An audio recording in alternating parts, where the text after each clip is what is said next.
আমিই বের করছি, যা। আরে তুমি এটা কি করলা? আজকে যদি উনি আমার মা না হয়ে তোমার মা হতো, তুমি কি এটা করতে পারতে?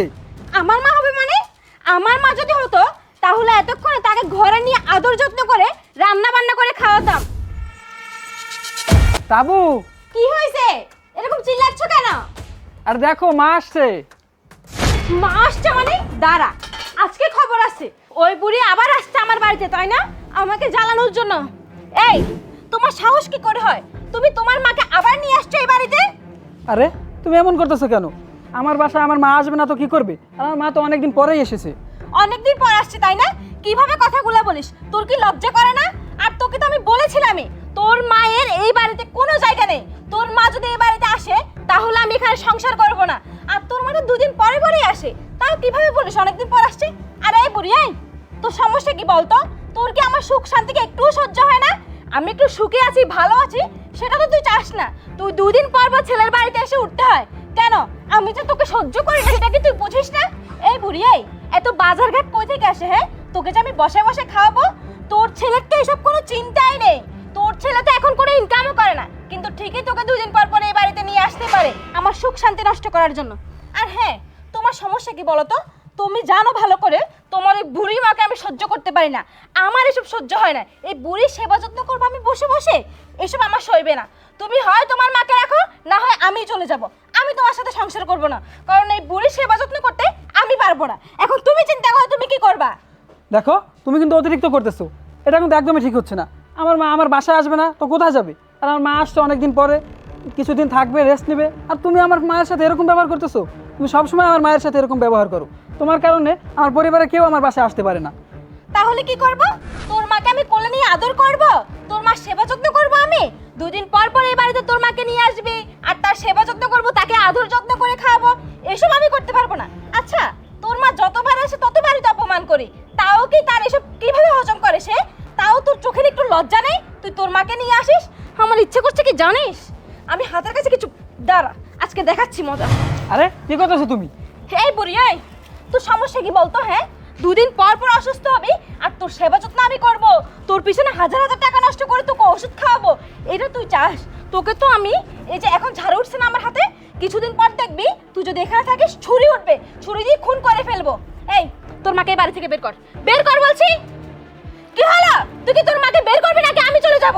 দেখো তাবু, তুমি এতক্ষণ মাকে অনেক অপমান করেছো। মা তো অসুস্থ, মা 2 দিন থাকুক, তারপর আমি মাকে দিয়ে আসবো। চলো ঘরে চলো। চুপ কর তুই একদম। ঘরে? তোর মাকে আমি আমার ঘরে উঠাবো?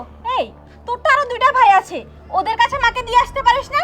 ওদের কাছে তো তোর মায়ের ঠাঁই হয় না, কারণ কেউ তোর এই বুড়ো মায়ের সেবা যত্ন করবে না, তাকে বসায় বসায় খাওয়াবে না। আমি তোর মাকে 2 দিন কেন, 2 মিনিট এই বাড়িতে রাখতে পারবো না। এই বুড়ি, এই তুই কি এই বাড়ি থেকে বের হবি? ও, বুঝতে পারছি, ভালো কথা তোর কানে ঢুকবে না, তোকে আমিই বের করছি, যা। আরে তুমি এটা কি করলা? আজকে যদি উনি আমার মা না হয়ে তোমার মা হতো, তুমি কি এটা করতে পারতে? আমার মা হবে মানে? আমার মা যদি হতো তাহলে এতক্ষণে তাকে ঘরে নিয়ে আদর যত্ন করে রান্না বান্না করে খাওয়াতাম। তোর মা দেখেই তো এরকম ঘাট ধাক্কা দিয়ে ফেলে দিয়েছি। আর আমি আমার সুখের জন্য শুধু ঘাট ধাক্কা কেন, চাইলে তোর মাকে খুনও করতে পারবো। ও আচ্ছা, আমার মাকে তুমি খুনও করতে পারো, তাই না? অনেক হয়েছে মা, আপনি উঠুন। এসব আদিক্ষে দেখি বন্ধ করবি তোরা।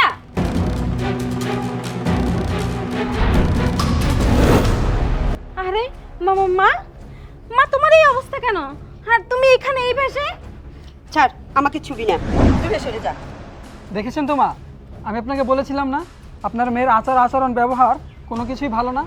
আপনি তো আমার কথা কিছুই বিশ্বাস করেননি। এবার বিশ্বাস হয়েছে তো আপনার, আপনার মেয়ের ব্যবহার কেমন। আপনার মেয়ের কারণে আমার বাসায় আমার মা বাবা ভাই বোন কেউ আসতে পারে না। আমার অসুস্থ মা যদি আমাদের বাসায় আসে, আপনার মেয়ে আমার মাকে অপমান করে বাসা থেকে বের করে দেয়। আমার মাকে একবেলা ঠিকমতো খেতেও দেয় না। আমার পরিবারের সবাইকে আপনার মেয়ে সবসময় অসম্মান করে। আর এই কথাগুলো আমি আপনাকে অনেকবার বলেছি, কিন্তু আপনি আমার কথা বিশ্বাস করেননি। আর এই জন্য আপনাকে সামনাসামনি দেখাবো বলে আপনাকে এভাবে ছদ্মবেশে আমার মা বানিয়ে নিয়ে এসেছি।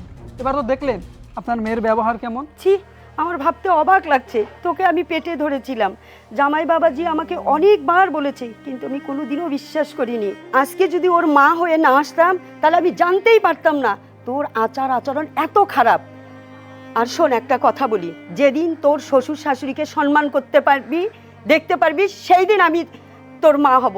আর শোনো জামাই, আমি এখান থেকে চলে যাচ্ছি, কোনো দিন আর আসবো না। আর যদি আমি কখনো মারা যাই, আমার মরা মুখটাও যেন দেখতে না পারে। এখানে আর এক মুহূর্তে না, আমি চলে যাচ্ছি। মা দাঁড়াও, মা তুমি আমাকে মাফ করে দাও প্লিজ। আমার অনেক বড় ভুল হয়ে গিয়েছে।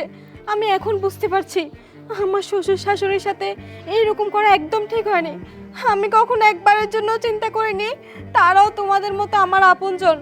মা প্লিজ তুমি আমাকে মাফ করে দাও। জিসান, আমি অনেক অন্যায় করেছি তোমার মায়ের সাথে বাবার সাথে, প্লিজ আমাকে ক্ষমা করে দাও। আমি কথা দিচ্ছি আর কখনো এরকম করব না। শোন মা, একটা কথা বলি, মেয়েদের বিয়ের পর শ্বশুরবাড়ি সব কিছু, শ্বশুর শাশুড়ি বাবা মা ভাই বোন সবাই এখানে।